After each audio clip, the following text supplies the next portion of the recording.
Hey everybody, I want to bring y'all something that you probably, most likely, will see copied very soon since I'm making a video on it. Now, I'm going to grab a few things right quick to add to this pile of stuff, but our discussion is going to be about slip rings. That's a slip ring, and the way I install them is different from where anybody else has ever done, including my turbine body mount, and I'm going to show you more about that here. So let me grab a bearing set and I'll show you more. And added to the picture will be this bearing right here. It's a 21031 bearing. It has a dual locking set screws on it, and the way that I build my turbines, now this is just a sheet metal layout right now. I don't have my my regular metals right now I'm using on it, but this is the regular metal I use, and you can buy this at a place that does road construction work. They usually have this. This is what they call signpost metal, hat metal. It's very heavy gauge. All right. Now, my design is going to be copied probably by a guy in the Midwest who the only original idea he's ever had is to steal other people's ideas.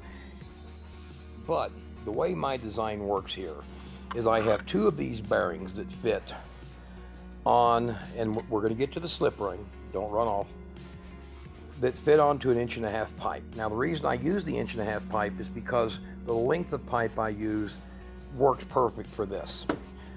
You'll see here, here's 2-inch pipe right here.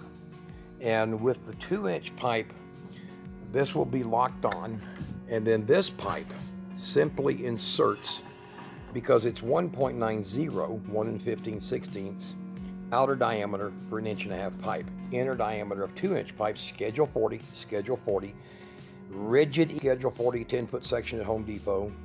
And this here, I just cut it into 4-foot pieces. It rides down and goes like that. And then what I use around this is what is called a wideband muffler clamp around the top of this. Locks it on very, very well.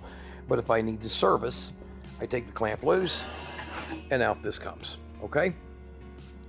So we're going to get down now to the brass tacks of what we're discussing here. What we're discussing here is when you build a wind turbine.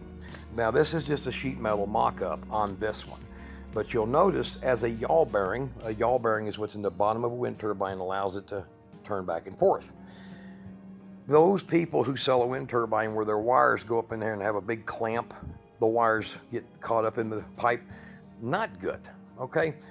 This one here doesn't do that. So my design is based on the use of a slip ring. Now you're gonna say, hey, that's great, that's cool, I've seen that before, and you probably have. So the slip ring wires would go normally down the pipe.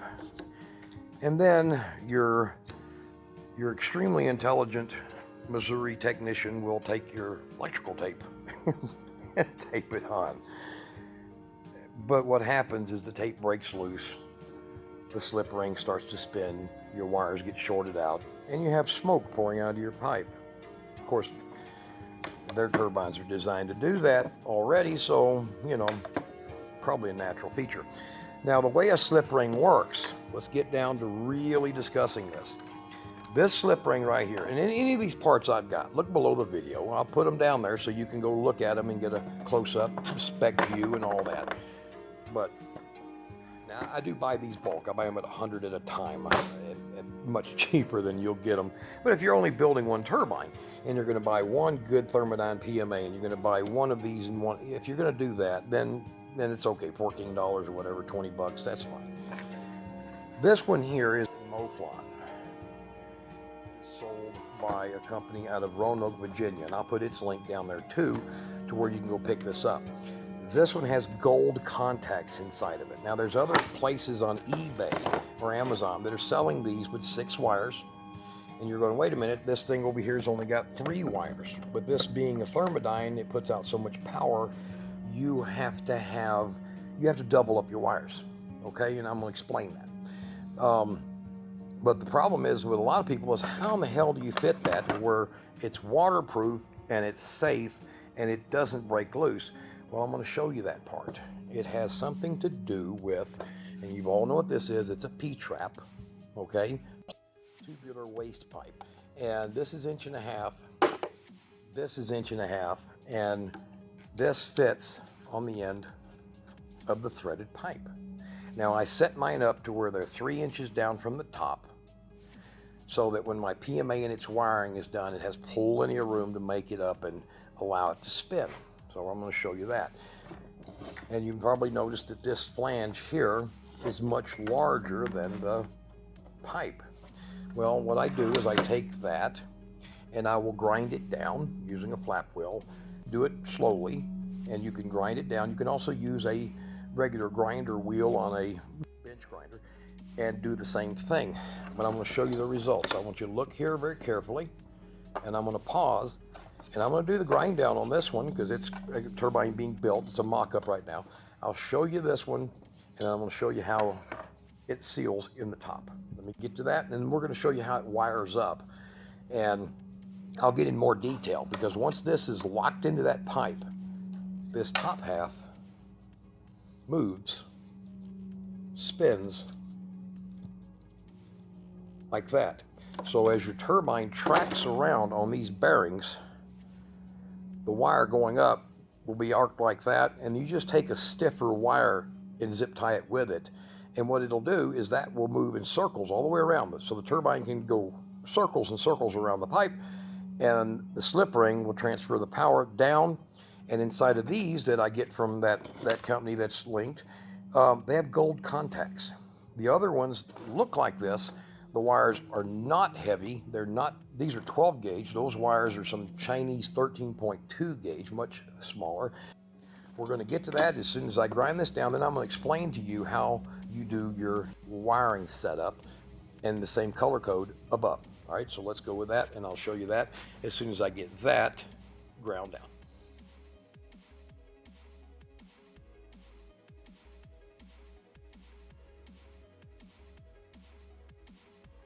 The wind turbine sellers that sell this kind of similar looking, and there's one of them that's a big shiny thing, it's made in Vietnam. It's not like this thing. This thing is wicked. I mean, it's heavy, epoxy, solid as rock. I got one been sitting up there for like 6 years, running great.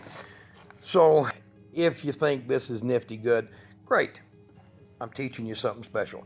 Now, if you'll notice here, I have, if you see the previous picture there, knocked off about 20% of its diameter of the flange.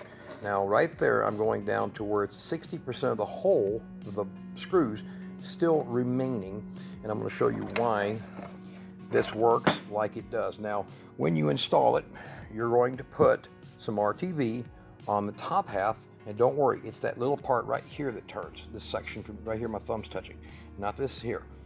But when I put this on there, it's fully waterproof, and I also will put RTV and push it into the wires right in here. I'll push it in, and then I'll pull my shrink tape all the way down on that and shrink it onto that outer side right there. And I'm not going to do that right now because I haven't installed everything.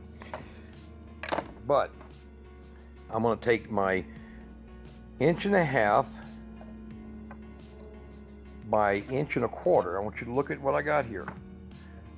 To 1.25 inch tubular sewer or tubular waste. Now that goes on there, and you're going to see why that mine are so successful. Is there it is, right there, and you see that wire move around. That tracks with the turbine, with the PMA, permanent magnet alternator. So that slip ring tracks. Inside here is 4-point contacts per wire with gold plate that transfers up to 30 amps per leg. Now you'll see these advertised because it has 6 legs, 30 amps, as 180 amps. Well, that's a technicality. In reality, it's only the maximum that 2 of these will carry. So if you're going to put a thermodyne on there, you need this.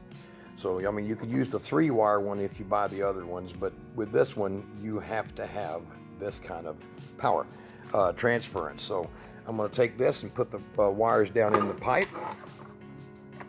And you'll see here, down they go. Now, of course, I'm going to show you how they connect. But down they go. Inside, you see there's the movement. Inside, this will go flush. And then my 1.25 by 1.5 will thread on. Give it a little movement there with, of course, the RTV. When I crank it down tight, and you just put these firm. Don't go crazy with them. Now, the wires inside the pipe will stay stationary. They won't spin, but this part will. It will spin. This is a slip ring, a mechanical slip ring. So there you go. Now, they do make these with mercury, but they're trouble. You don't want to mess with them. So there you are. There's your wires. Now, the way that I do this, and I'll show you when I pull it back out, is I use 2 wires at a time. Of course, it'll be the red and yellow if I use those on the other end. And that way I get the increased amperage because I'm only running 3 wires, 3-phase out of this generator right here. And that's the generator here. This is the MaxCore 12 AC. Very, very big, huge magnets, huge output. And I've run these for years, and he uses the genuine Delco bearings, so you don't have to worry about having problems. Now, in my case, I'll only use these because I've used all the other ones that are out there. This one here will make 1,500 watts in peaks, and it'll make a consistent 1,000 watts. The ones that they sell out there claiming 1,600 watts, man, you could put that on a supercharged V8 and get 300 watts. Don't buy the hype. This is the one, and I don't get a nickel. In fact, this guy here is a real ass, to be honest with you. I've offered him the 12 magnet design on the core. He sticks with the 14. It still works great, but the 12 has been working great for me for years because I water cut and redone my cores. That's where the magnets are, where they mount all inside the center. As you can see here, there it moves around. Here is the Yawl bearing design of mine. Now I just put a piece of sheet metal around it, but it turns. You see that part right there? Let me turn it where you can see the set screw. You see, it turns, fully turns. And then what I have here, and this is the metal I actually use, but I just took a piece of lighter gauge, is I'll have one of these on each side. One on each side. One here and one here.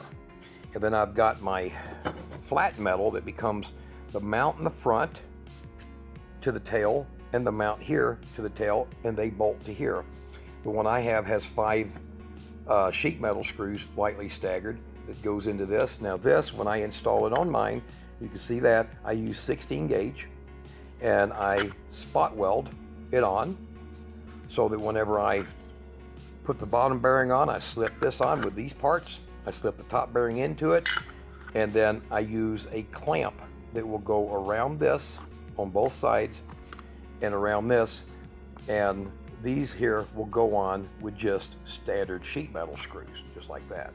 And then I'll hit them with a spot, top and bottom, where I can't get a screw because of the inner part of the bearing being there, that part right there. Well, that's my design, and I should have probably cut you 2 of these so you could see what it looks like when they're like that. But this is the rear view of it, or the front view, and if I turn it over here, it would be the rear or the front. And you would have 2 arms that come around and hit here, and then you have the generator. They go around the back, they have a spar on them, same way around here, and then you have the tail. This tracks the wind beautifully. I've built about 16 of these right now. I've been in the air for years. I'm starting to get back into building them as jobs call for it and people buy the PMA that they want.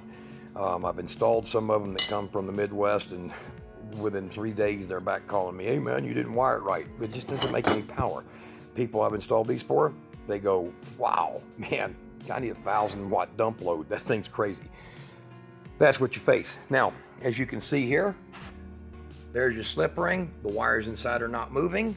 That's what a slip ring is all about. I'm going to take this loose, and then I want to show you how I do the wires on it. So in this one's case, we're going to be using 2 wires for every 1 wire coming off of the Thermodyne, the PMA. My game is I take 2 wires, my white and my black, my red and my green, my yellow and my blue. And then what I do is I put a terminal on them, just like that. I'll put a terminal like that. Once I do them all, so these 2 will be joined and have a terminal on them, a butt connector. These 2 here will be joined and have a butt connector. Then I come up in the top and I'm going to put my red and green together, just like I did down here. I'm going to put my blue and yellow together, just like I did down there, and my black and my white. Here's the reason. Your white wire is your top one, your black's your second, then your yellow, then your blue, then your red, then your green. That's the order that they go as they go down inside of here. So you want to match your circuits next to each other each time you go down. And when you come out down here, you get a full unlimited capacity of 60 and 60, because you can't count that. Remember your rectifier math. You can't really count that. So you're going to end up with a grand total of 120 amps. And when I say this is important, if you buy one of these damn things here, you're going to need it. You need that. If you buy one of them other ones, you can get away with a 3-wire and it's fine. But this one here, you have to have that. So if you want to know where this one comes from, I'm going to put a link to it. If you want to know exactly how to get this exact one here, if you want to buy the same 210 bearings, I'll put a link. And if you know how to take 3.5-inch exhaust pipe and take 16 gauge and bend it around it, then you can make what I've got here. That's what it is. And of course, you want to get the hat metal from your local sign companies. That's real thick. Look at the difference. And that's what mine use. So, and that is 18 gauge, very strong. The set screws will hold everything, and then of course it'll set in the top of this pipe, and your muffler clamp, the wide stainless steel muffler clamp with the double bolts, you put on here around this. The set screws will go all the way down when you tighten, and this thing ain't going nowhere. It ain't going nowhere. And if you feel like there might be a chance it would move around in the base, you just drill a hole here, put a self-tapper to push against it, and you're fine. Always use a 2-inch pipe though if you're going to have a Thermodyne, because they just make too much power.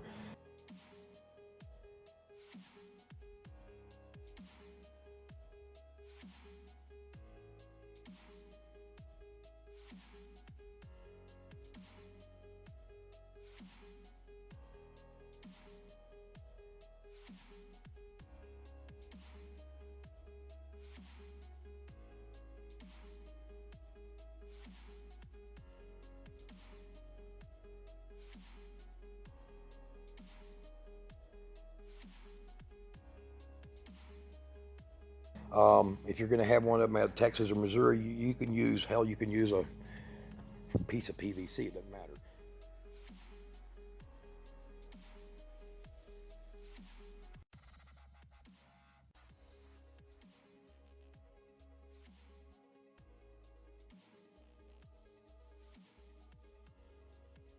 This now is the next step. Using nothing better than, nothing beats this. This is RV cable, okay? Right here, recreational vehicle cable. Now the reason that I use this, one, it's 10 gauge. If you're gonna use that PMA, I know I hark on that, you must have this. If you're gonna use the stuff out of Missouri, Texas, and I think there's even a guy out of Florida, you can use, I don't care, you can use 16 gauge, extension cord, and you can use this thing here. That's just fine. So just do your math. But this one, you have to have it, all right? So if you go that way and you're gonna make a lot of power, you really need these. Now, those wires would go up your pipe, coming up the pipe, and they'll connect to 1 wire to those 2, 1 wire to those 2, and 1 wire to them. Doesn't matter, just as long as those 2 go together, these 2 go together, and some of them actually have a purple and orange wire. So be aware of that. But your red and green and your black and your white will always pair. The others, they'll pair. What's left will pair. So the way I do this is I have them just like that. Just like that. So you'll have that one up there, this one here, and that one there. And use a heavy enough butt connector for 10 gauge. And I'm just got these for example. I have some big blue ones I actually use for this. Be sure to put your RTV on the top of this all the way around, just about a 3/16 bead, so that when you tighten this down, it seals it, doesn't allow moisture down, and wipe some into the wires before you pull your shrink tape over the top. Make sure your shrink tape goes just enough over that to squeeze that in there. And that is how it works. So once again, the slip ring, it allows the body to stay in the pipe and not move, and it allows the turbine to turn circles around the pipe to track the wind without shorting out the wires. Very important. Very important. All my turbines have lasted all these years because of it. The second thing is using the 1.5" bearings and then resting your entire 1.5" pipe, which is 1 15/16 OD, inside of schedule 42". This is a 10-foot section, typical Home Depot, like 50 bucks for 10 feet of this. You can buy a 4-foot piece. It don't matter if it's black iron. If you want to use black iron, that's great. I suggest using this for your main stack. And you can add links to this if you want to, but be sure you guy wire it and use the heavier coupling. So let me show you this. You want to use the heavier coupling. And as far as you being, a little dicey, as far as you being in clear air.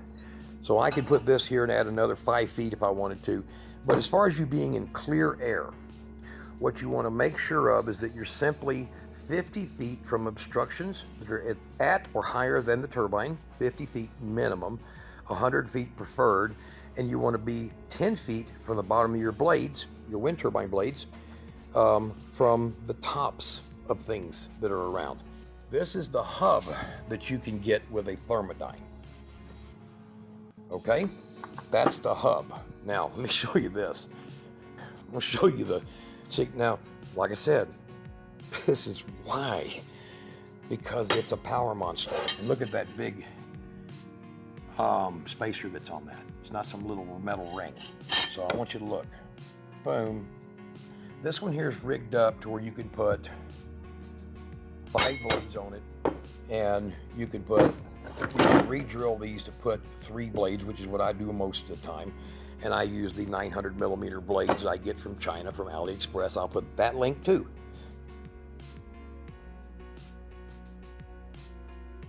Really good ones.